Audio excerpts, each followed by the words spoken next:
All right, this is cause number 24, DCCR 0122, State of Texas versus Katherine Welch. Ma'am, are you Katherine Welch? Yes, Your Honor. And Ms. Welch is here with her attorney, Mr. Gertz. State's attorney is present. Ms. Welch was previously in court, entered a plea of guilty to driving while intoxicated third or more, as well as a prior offense, which made it a second-degree felony offense. There was no agreement with regard to punishment. I have received the pre-sentence report, and has everyone had an opportunity to review that report? We have, Judge. I have, Your Honor. Are there any additions or corrections to that report? Not from the state, other than I want to acknowledge I have received Mr. Gertz's sentencing memorandum this morning. I'm going to get to that too in just a second. Any additions or corrections? Aside from the one comment that I make in the sentencing memoranda about a comment that she made about rehabilitation, I think it's more of a clarification, so I'm happy to touch on that. But other than that, we don't have any additions or corrections. Okay. And Ms. Smallfino has already stated, as well as I have received the sentencing memorandum at 5:47 p.m. yesterday. I'm going to point that out for the record. The Harris County judge got her sentencing memoranda at midnight, so. Well, it was reviewed quite early this morning, but I did review it. Ms. Smallfino, you've had time to review it as well? Same, Your Honor. Okay. Other than that, I think you all should have a couple, there's only a few, but there were some jail incident reports that should have been provided to council. Did you both receive those as well? Yes, Judge. I did. Okay, is everyone ready to proceed with sentencing then? Yes, Judge. Yes. All right, Mr. Gertz, do you have witnesses? I'm not going to call any live witnesses unless the court requires it. When we have a person present from the Dream Center, if the court wants to inquire about that, I would essentially let her come up and talk if you want to have that conversation. But Okay. I think, our focus here is going to be on the topics that we talk about or write about in the sentencing memo. And, just sort of allowing, if the court decides to do what we're asking you to do, we are open and welcome to whatever the court requires of her Sure. to enter and successfully complete. We just wanted you to have that option on the table as well. That Okay. is an option that doesn't cost the court anything. Right. The state anything. And for the record, I'm aware of the Dream Center and their program and what they do. And so if I have any specific questions, if we get to something where I would need that, then I appreciate them being here and I'll ask those questions. Ms. Malfino, does the state have any witnesses? No, Your Honor. All right, then argument. Judge, I want to, I recognize this is a unique case and a unique ask that we're making here. This is not something small that we're asking for. I have sort of personally taken Katherine on over the last 3+ years, I guess almost 4 years, as a project for me, if that makes any sense. And what I mean by that is I really wanted to put to the test, could this person do everything that I asked her to do to at least get her an opportunity to be here in front of you asking what we're asking for? She exceeded my expectations by doing the 90-day inpatient rehabilitation. And while she was there, she started to explore with her counselors and her therapists there some of the underlying issues that went beyond just physical addiction, but actually had to do with her mental health and some of the things that she's experienced in her life. I'm not going to detail them on the record, but the court is aware of what those things are. Incredibly traumatic events that I think she had repressed and had never really addressed and explored. And so those counselors recommended not just aftercare, but a specific outpatient program to address some of the trauma issues that she's had. She went and checked into that program, stayed for basically a year, and again, did everything we asked her to do. When, I told her to go get her own drug patch, I told her to go get her own interlock device. She did all of that. Those records should be attached to the memo. She was successful, has been following the rules, doing everything we've asked her to do. Had been going to AA, had gotten a counselor, actually reached out and befriended the director of the Dream Center to try to figure out what she can do next to sort of commit herself to her sobriety and to fixing the mental health issues that I think stem from the challenges that she faced as a young person.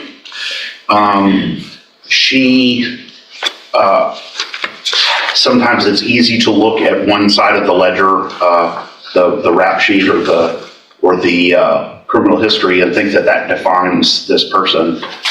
What I have been fortunate enough to do is to really dig down and get to understand her as a human, and see that all the progress she's made, all the effort she's made, and see what she's done well and all the problems that she's been addressing well. She's obviously very anxious about this day, but we've been looking forward to this day as well to be able to present that. And I want to go down on the bottom of page 2, address what I was talking about in the CSI. So that I'm not saying that this wasn't the words that came out of her mouth, but when she was asked by one of the examiners in the probation report, if she felt she needed treatment, she said she didn't feel like she needed treatment. She wasn't opposed either. I want to clarify what we mean by that. And I say this here, but what she would say, I think, is she did 90 days of detox rehab related treatment, has continued aftercare, has continued mental health care. But in terms of going to a program that is specifically targeted at people who are currently using or currently intoxicated, I think she thought that wasn't the direction that would be ideal. She will do whatever you want her to do, but I wanted to explain what that comment means. And so, because a lot of times, as you know, Judge, private rehabilitation programs will just reject you if you've been clean for 3+ years, as she has. And so they just won't even accept you at all. So I think that was just a misunderstanding or a miscommunication between the probation officer and Katherine. But nonetheless, she's willing to do whatever the court chooses here. Additionally, we've been in contact with her current parole officer. They are willing to keep her on parole instead of revoking her, depending on what the court does here. And so that was encouraging as well. I think we had the same kinds of conversations with them about her recovery and about her efforts. And so I think that was an encouraging sign from them. And then finally, Judge, you see, we didn't want to focus too much on support from the community because, again, this isn't just a run-of-the-mill case. This is a different focus. But she is married. She has a family. Quick pause for a second. If you're enjoying this courtroom breakdown, hit that like button and subscribe. We cover the most unbelievable courtroom moments every single day. Recognizes the impact that all of this has had on her family and her relationships, the strain it has put on her husband, both financially and also emotionally. And she accepts responsibility for that and is asking the court to consider this extremely rare position that we're asking the court to take here. Obviously, if the court would like her to address the court, she is happy to do that, or I'm not sure how you want to proceed on that. Okay, thank you. Ms. Malfino? Judge, I don't envy the position that the court is in this morning. I do take very seriously the comments of Mr. Burks. I take him at his word for that, and I hope that all of those things are true. It's difficult for me as a representative of Jefferson County and the state and the citizens that work on the roads every day to stand up and say I agree with probation, but I don't disagree with the things that Mr. Burks has said and the information that is in his sentencing memo. To play the other side of the coin, does it suggest that she received the benefit of the doubt already by me waiving the habitual status that she could have been facing based on her number of priors? Does it seem in good conscience that I can say I ignore all of those priors? Absolutely not. But obviously, we have seen that her multiple trips to the penitentiary have resulted in no change in behavior until hopefully now, in these last 3 years. And I do sympathize with Ms. Welch as an individual. Again, it's hard for me as a district attorney, assistant district attorney, to say that I concur with the punishment being probation, but I don't, again, disagree with the comments that Mr. Gertz has. We've had multiple conversations about this case. I know he's worked very diligently at it. I don't really know, Judge, and that's why it's before you, that putting her in prison for 20 years and her getting out in 2 versus an extensive probation period where she can continue the recovery she's been doing is a better option. But again, I don't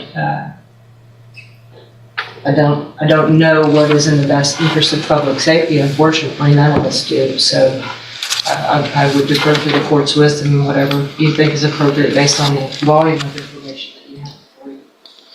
All right, thank you. Anything else? Would you like to say something, Judge? Your Honor, I just want to say that the past was fueled by drugs and alcohol. I take complete responsibility for that. I did not know from very young when things happened in my life that it could have been, some of it could have been treated and stopped earlier if I had gotten help for my mental health. That, after I received this DWI, that helped me get myself to a place that I could go into a treatment program and deal with some of those past traumas. In the past, I didn't. I medicated and drank to just forget about the pain, just numb myself out. I didn't know how else to deal with that. And when I got on my mental health meds, and I have bipolar, I have PTSD, and my mind back then was very chaotic. And I just want to say, after I had my mental health meds, I was able to go through treatment at Santa Maria in Houston, and that place really saved my life. I did extensive 90-day treatment with trauma counselors. It was a trauma-informed community there. And also, when I completed that, I worked an outpatient program, but I still lived on their facility. I went to the sex trafficking and recovery program, and I was in that for about 8 months, where I got the state paid for the counseling for trauma still. And I just worked really hard in that. I got a job while I was in there. And then once that program was over, I moved to a sober living facility in Oxford House in Spring, and I worked there until I felt like I was strong enough to come home and do what I needed to do. And I was in the complete program for right out of a year. And I'm sorry, I'm very nervous today, and I know that my past record is, like Ryan said, atrocious. But you know, the things that I had to deal with within myself from when I was a little girl, those. Wow, you can hear the emotion in her voice right there. After everything we've heard today, this may be the most personal moment of the entire hearing. This year that I've been in jail has given me more time to think and know that I am definitely headed in the right direction. I have a sponsor. I attend AA at home. I had moved on with my life as far as I could with my sobriety. I mean, I knew this charge was out there. And I think I made some good, really good choices with my Mid-County AA friends. They've helped me a lot, and I am open to anything. I will abide by all the rules and do anything that's asked of me. And I think, I know now that I'm responsible and capable of taking care of my business and my life. Thank you.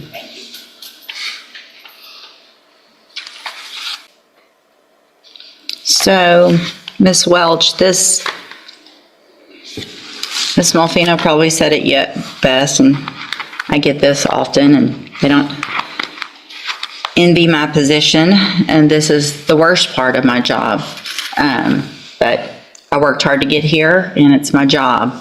Part of my job, it's several things, and it's to look at, obviously defendants and giving chances and things like that, but it also is about making our community safe. And I have to look back, this is your 10th DWI. It's not your 5th. It's not your 8th. It's the 10th. And while I understand the trauma that you went through, that you've been to Safe P 3 times. You've been given opportunities on probation where they were revoked. You've had opportunities while you were on parole to do what you have done now. And while I appreciate what you've done, and I think that's great, and my goal isn't to, to stop any improvement, but I can't, in my opinion, in good faith, go home tonight, look myself in the mirror and say I gave somebody on their 10th DWI, that your last sentence was for 15 years in prison. The one before that was for 10. The one before that, you've gone to another 10 year, back in 09. I mean, this goes back to the 90s. You got a 10-year sentence in 2011. While you're on parole for that one, you get another one, so they give you 15 years, and you get out and you're on parole and you do it again. The fact is, we're just lucky that you haven't killed someone in our community 9 times over, being given opportunities. I just can't do it. I'm going to find that you entered your plea of guilty freely and voluntarily. I'm going to find and your plea of true to the prior offense. I'm going to find sufficient evidence to find you guilty, and at this time find you guilty of driving while intoxicated. I'm going to sentence you to a term of 18 years in the institutional division of the Texas Department of Corrections. You will receive credit on that sentence for any time that you've been in custody that the law gives you the right to receive. You're going to be handed a trial court certification that shows this was not, well, I guess there was an agreement because the waiver of the enhancement, which could have been a 25 to life, as Mr. Gertz said. So I'm going to hand you the certification that shows this was an agreement. You've waived your right to appeal. I'm also handing you a written admonishment regarding your ineligibility to possess a firearm or ammunition. Possession, because of the judgment entered against you, you're ineligible under Texas law to possess a firearm or ammunition. Possession of a firearm or ammunition could lead to charges against you. You should read the written admonishment I provide you. If you have any questions about that, you can talk to Mr. Gertz. And Ms. Welch, I take no pleasure in this. This is extremely difficult for me.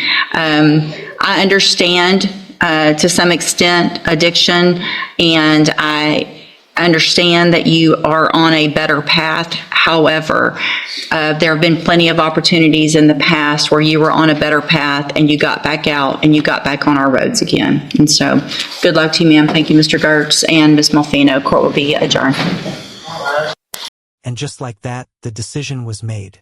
The court acknowledged her recovery, her effort, and the progress she claimed to have made. But in the end, the judge could not overlook a history that stretched back decades. Whether you agree with the sentence or not, this case leaves one powerful question behind. When does a person's past become too heavy for their present to overcome?